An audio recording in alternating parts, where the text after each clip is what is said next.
ce a kullum yana yin ashwaki sau 8 sallallahu alaihi wasallam sau 8.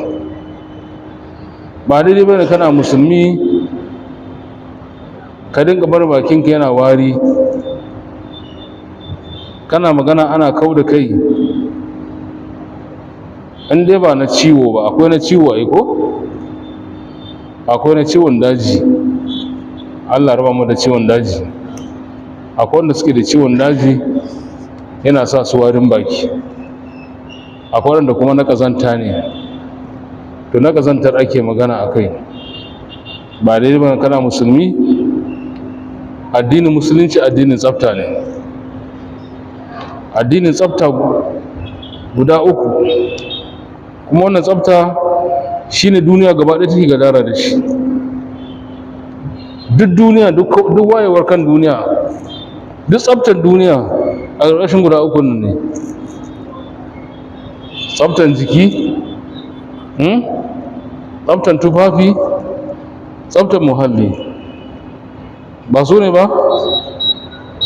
duk duniya gaba ɗaya. kaga musulunci ya gama mana komai.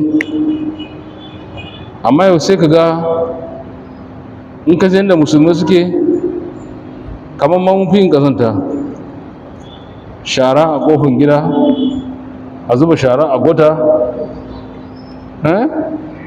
banɗaki ba a wankewa, ana shiga ana tsaftar da yawu, ana fito ana tsaftar da yawu.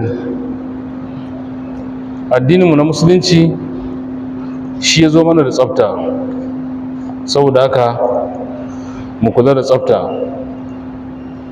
ba don kar a takura ma al'umma ban ji manzala sama da duk sanda mutum zai alwala sai an ce masa ya ashwaki.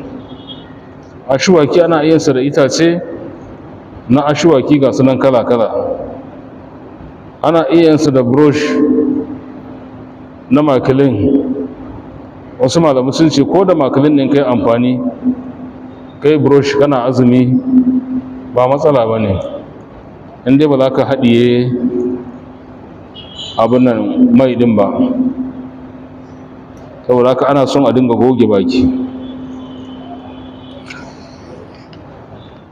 annabi sallallahu alaihi wasallam a cikin wani hadisi yana cewa yin ashwaki yana tsabtace baki kuma yana sa Allah ya yarda da mutum. Allah ya yarda da mutum, wato ka zo gaban Allah a cikin tsafta, komai naka cikin tsafta. ya bani adama khudhu zinatakum inda kulli masjidin. shi musulmi ana son ya zo masallaci a dinga jin kanshi yana tashi a jikinsa ba wari ba. annabi sallallahu alaihi wasallam ya kudaitar da dinga sa turare. sun ba ka da turare ya kare, to kuna iyali ne ka karba sai ka dan fesa. in san turaren mata ba bai da karfi, to in naka mai karfin ya kare, naka turare na gwagwarmaya mai ɗebo gumi mai shiga rana ko kisa kai turaren ka namiji mai karfi ne, saboda kana shiga rana kana ɗebo gumi. ita kuma turarenta mai sanyi ne, tunda cikin sanyi take zaune. ina take zuwa? ba ta Allah ko ina. yanzu mace ta shafa koda, ta shafa gashin baki, ta shafa jagira, ta yi kwalliya ta zauna. yanzu namiji ko man shafa ka damu da shi? ko man shafa namiji bai damu da shi ba. wani sai wuni bai shafa mai ba, saboda aikin gwagwarmaya ne. to amma duk da haka ana son ka dinga yin tsafta. kar ka shigo masallaci kana wari, don ana yin sallah tare da mala'iku. mala'iku ba sa son wari, haka annabi sallallahu alaihi wasallam ya ce mala'iku ba sa son wari. yanda dan adam baya son wari, haka mala'iku ba sa son wari. to kai ana son ya zama kana da yanayin da mala'iku za zo kusa da kai ne, ba su guje ka ba. wadda ka yin ashiwaki da rana baya ɓata azumi. Abu na uku, almadmalatu wal istinshaq, kurkuren baki, ka zuba ruwa ka kurkure bakinka a wajen alwala. Karka ce ba za ka sa ruwa a baki ba don kana azumi. Yanda kake alwala kana kurkure baki, to ko da azumin ma haka za ka yi, ka sa ka kurkure bakinka. Idan za ka amfani da ashiwaki sai ka fara yin ashiwakin tukuna, ka kurkure baki. Akwai masu yin ashiwaki da ɗan yatsa, ko yana bugawa, ba ɗan yatsa ake yi ba, abun gogewa za ka samu.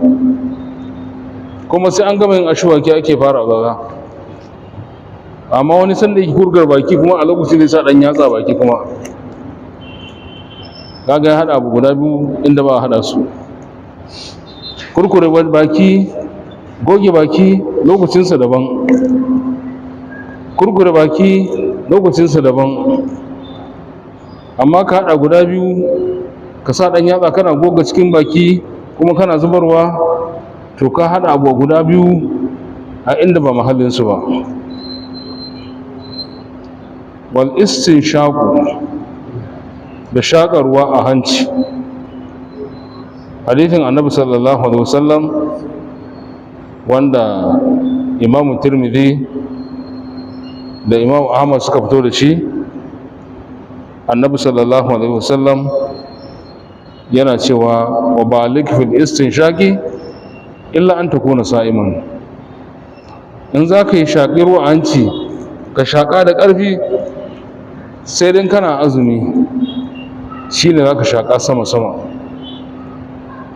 Galibi za ka ga mutane a wajen alwala ba sa shaƙar ruwa da ƙarfi ya shiga sosai. Wani haka kawai dai ɗosanawa kawai haka, ya ji ganshin ruwa kawai.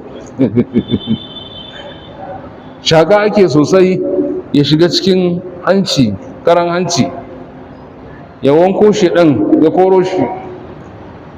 Annabi sallallahu alaihi wasallam ce shedan yana shiga cikin karan hanci. Wannan kurkuren shakarwan alwala din zai koro shi. Amma kai haka kawai, a'a, ana son a shaƙa sosai, ruwan ya tafi sosai, sannan sai ka fatar. Ce amma idan kana azumi ba sai ka shaƙa da ƙarfi don kada ya wuce maka, don yana iya wucewa. Abu na hudu, al-mubasharatu wal qiblatu